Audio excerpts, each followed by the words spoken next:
กันไม่ใหม่บอกว่าอายนี่ดีแสนดีคบกัน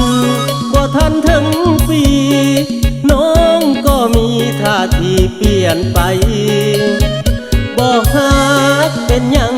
บ่บอกมาตัวมาหลอกอายยังสามวัย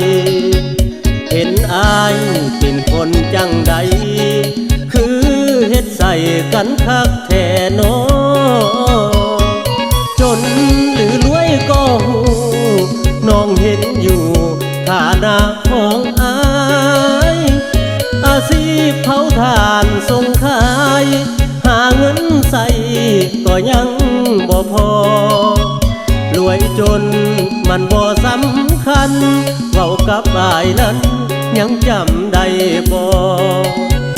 น้องสร้างลืมไว้แท้น้อบอกได้บ่เหตุผลของนางหรือว่า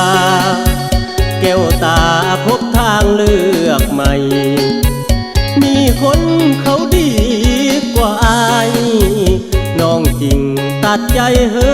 นห่างหักกันมาดนทิ่มคนจนแบบนี้บ่นางเหือลมกลางวัง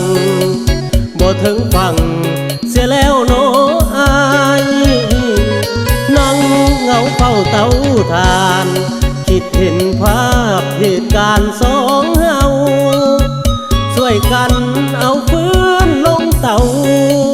บ่มีเจ้าอายนั่งห่วงให้เก็บเงิน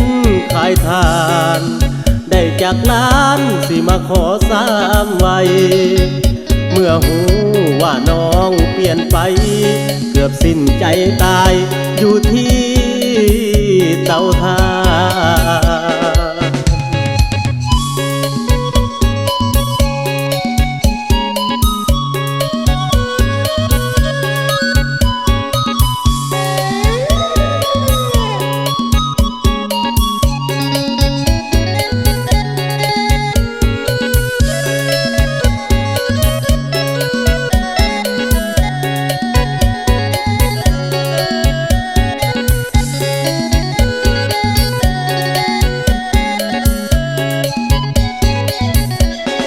หรื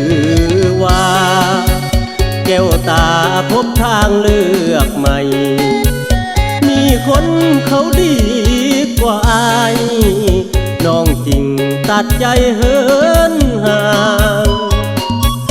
หักกันมาดนทิ่มคนจนแบบนี้บ่นางเหือลมกลางวังบ่ถึงฟังเสียแล้วโนอายนั่งเหงาเฝ้าเตาทานคิดเห็นภาพเหตุการณ์สองเฮาช่วยกันเอาฟืนลงเตาบ่มีเจ้าอายนั่งห่วงให้เก็บเงินขายทานได้จากล้านสิมาขอสามวัยเมื่อหู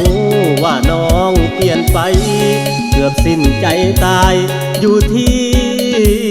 เตาถ่าน